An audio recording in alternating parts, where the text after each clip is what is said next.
Hey guys, let's get more news about Warriors, but first don't forget to subscribe to the channel and leave a like. Hoops and dollars. How Warriors vs Suns battle boosts local biz. On April 9th, the Warriors vs Suns game concluded in Golden State's favor, and by a significant 38-point margin. The stakes were high, and right now it seems like the Phoenix Suns will ride off into the sunset with 3 games to go in the regular season. A single loss will eliminate Phoenix from playoff contention.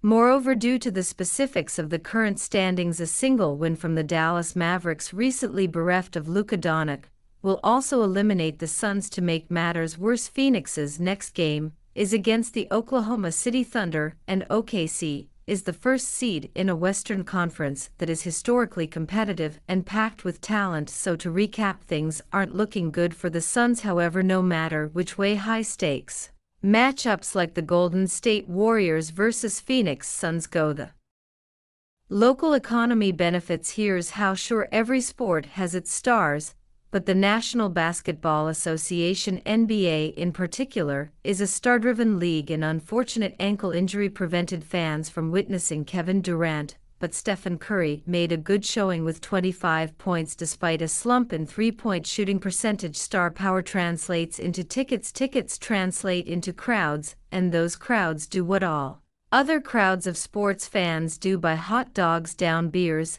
and buy jerseys. The draw of games like these isn't just local. The tourism and hospitality industry sees an uptick when a big game is about to happen. Ride-sharing apps like Uber and Lyft see an increase in demand, while marketers, whether they're on local news stations, sports radio, or independent social media influencers, ride the coattails of the game. Quantifying these benefits is hard, but we do have some idea as to the exact numbers. The Seattle Supersonics, a now defunct team, which happens to have also drafted Durant, relocated to Oklahoma City in 2008, costing Seattle an estimated $188 million on an annual basis. There's also the matter of infrastructure and job creation to consider. To use a more recent example, the Philadelphia 76ers intend to build a new stadium.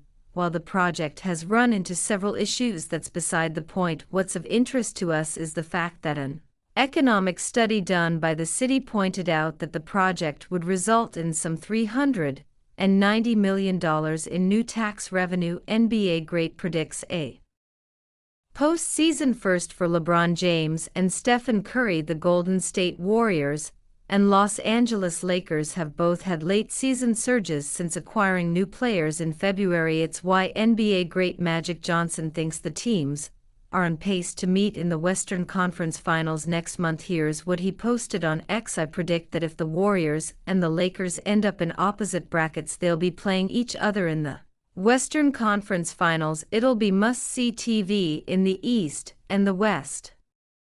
Both teams made key mid-season moves. The Lakers made the shocking trade of Anthony Davis to the Dallas Mavericks in exchange for Luka Doncic. The Warriors traded Andrew Wiggins to the Miami Heat for Jimmy Butler. The Lakers and Warriors both won those trades, even though they are 5-5 in the last 10 games. The Lakers 48-31 are third in the conference standings. The Warriors 47-32 are the number 6 seed. If things remain the same, the teams play in the first round of the playoffs. The Lakers are almost locked into the number 3, meaning the Warriors have to end it at number 5 or number 8 to avoid seeing the Lakers until the conference finals. It's a strong possibility because the bottom half of the West is jumbled enough for that happen. LeBron James and Stephen Curry last met during the 2023 play-in tournament, but have never met during a Western Conference playoff series. Nuggets just fired coach Michael Malone. Warriors licking their chops. The Denver Nuggets just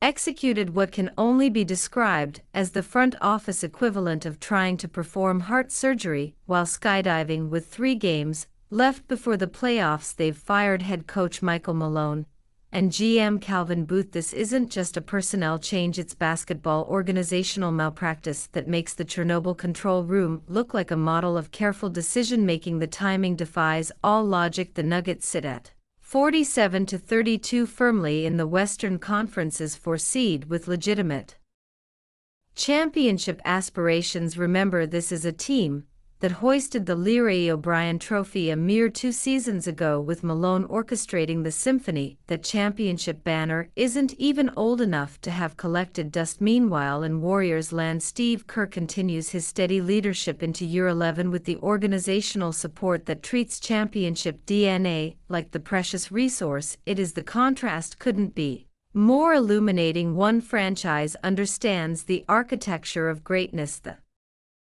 other is frantically shuffling blueprints while the building is already constructed. When you examine what the Warriors have built, it's nothing short of basketball alchemy. A decade of consistent leadership for championship, 6 finals appearances, and through it all the organization has recognized that championship continuity isn't something you can microwave on high for 30 seconds and expect gourmet results. Since Kerr took over in 2014, NBA coaching positions have become revolving doors spinning at the velocity of a Vegas slot machine. The Warriors' approach isn't just about longevity, it's about evolutionary adaptability. Under consistent leadership, they've morphed from the original death lineup to the KD super team to the current blend of veteran savvy and developing talent. They've navigated Durant's departure, Clay's medical odyssey, and the challenging waters of post-dynasty recalibration without once reaching for the panic button. The Nuggets' decision makes the recent Grizzlies' firing of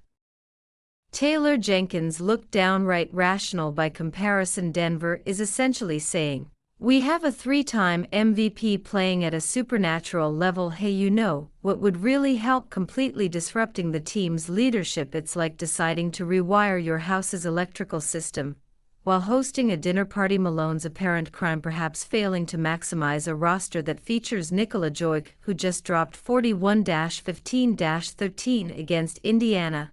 That's not coaching deficiency, that's a generational talent doing generational things while the organization implodes around him. As the Warriors prepare for tonight's showdown with Phoenix, they do so with the same voice in the huddle they've trusted through championship parades and lottery appearances alike, while Denver navigates the playoffs with interim coach David Adelman, who must feel like he's been handed the controls to a commercial airliner mid-flight. The Warriors continue building on a foundation laid over a decade ago. Let's appreciate what we have in the Bay Area while other franchises operate their front offices like they're playing Russian roulette with all chambers loaded. The Warriors understand that championship scaffolding requires time, patience, and institutional memory. The Nuggets are about to learn a painful lesson the Warriors mastered years ago. You can have the most transcendent talent in the league posting triple-doubles with the regularity of a Swiss timepiece, but championship continuity isn't something you can install via overnight shipping. The Warriors' organizational philosophy remains the gold standard that teams like Denver are frantically trying and spectacularly failing to replicate, and that, dear Dub Nation, is why dynasties are built, not bought. And what do you think about Michael Malone's situation? Write to us in the comments.